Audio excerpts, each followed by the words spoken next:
Yeah, buddy, listening is one of the easiest module of the IELTS. But कुछ लोग ज़्यादा confidence के मारे या कुछ कॉमन सी मिस्टेक के मारे लिसनिंग में से अपने बैंड्स को रिड्यूस करते हैं। लेकिन इन सभी से टैकल कैसे किया जाए?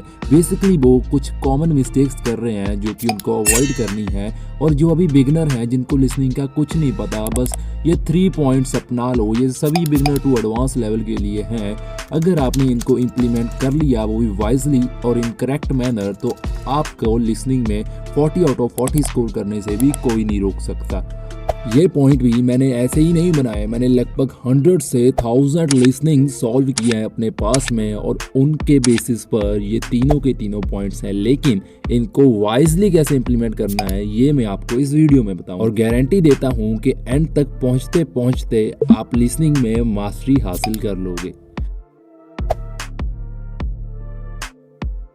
अकेला लिसनिंग ही नहीं, आपका हर एक मॉड्यूल में आपका दुश्मन और दोस्त दोनों टाइम ही है। अगर आपने टाइम के साथ कोऑर्डिनेट कर अच्छे से टास्क में परफॉर्म किया तो आपके अच्छे बैंड आने से कोई नहीं रोक सकता। लेकिन अभी के लिए बात करते हैं सिर्फ लिसनिंग की।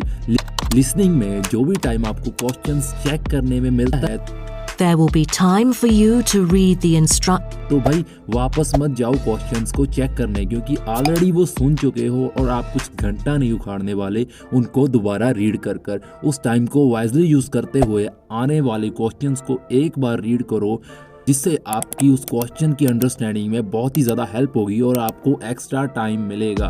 बेसिकली वो टाइम दिया ही इसीलिए जाता है ताकि बच्चे उन क्वेश्चंस को लुक एट करें, बट कई लोग उस टाइम में पिछले क्वेश्चंस को ही चेक करते हैं, जो कि कॉमन रीज़न है। काफ़ी लोग अपने लिसनिंग में बैंड रिड्यूस करते हैं। क्वेश्चंस को रीड तो कर लिया, लेकिन उन्हें सॉल्व कैसे किया जाए, यहीं पर आता है हमारा सेकेंड पॉइंट।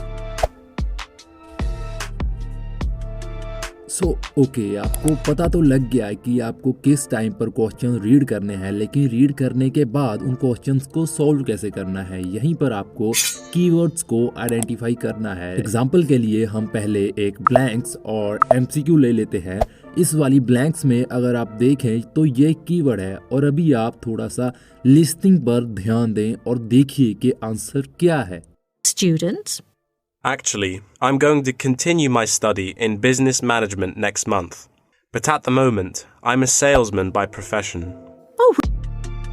बट ये सेम फॉर्मूला MCQs में लागू नहीं होता है, क्योंकि काफ़ी बच्चे कंफ्यूज रहते हैं कि सर फर्स्ट आंसर लगाएं, सेकंड लगाएं या थर्ड लगाएं।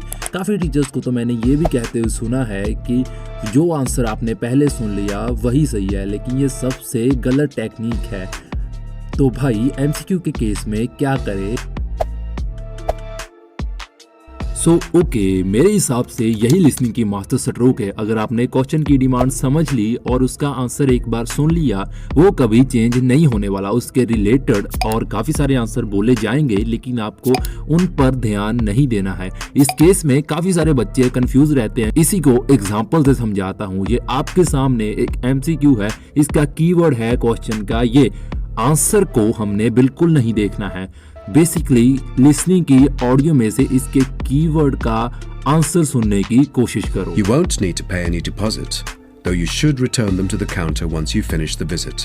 The helmets are offered in all sizes. It's that simple. आपको ज्यादा मगजमारी करने की जरूरत नहीं पड़ी। आपने बेसिकली क्वेश्चन देखा और ध्यान आपने लिसनिंग पर पूरा तभी दिया जब आपको उस कीवर्ड के रिगार्डिंग कुछ सुनाई दिया। अगर इस पर ब्रीफ वीडियोस चाहिए या फिर each part of listening, writing, reading पर वीडियो चाहिए तो फ्यूचर में आ जाएगी। तब तक अगर आपको ये पता करना है कि कौन सा बेस्ट तरीका है लिसनिंग की प्रैक्टिस करने का, मूवीज देखना, म्यूजिक सुनना या यूट्यूब पर लिसनिंग वीडियो से प्रैक्टिस करना, तो आप डिस्क्रिप्शन में दी गई शॉर्ट वीडियो को जाकर देख सकते हो। और जय हिंद, वंदे मातरम and music. Rest in peace.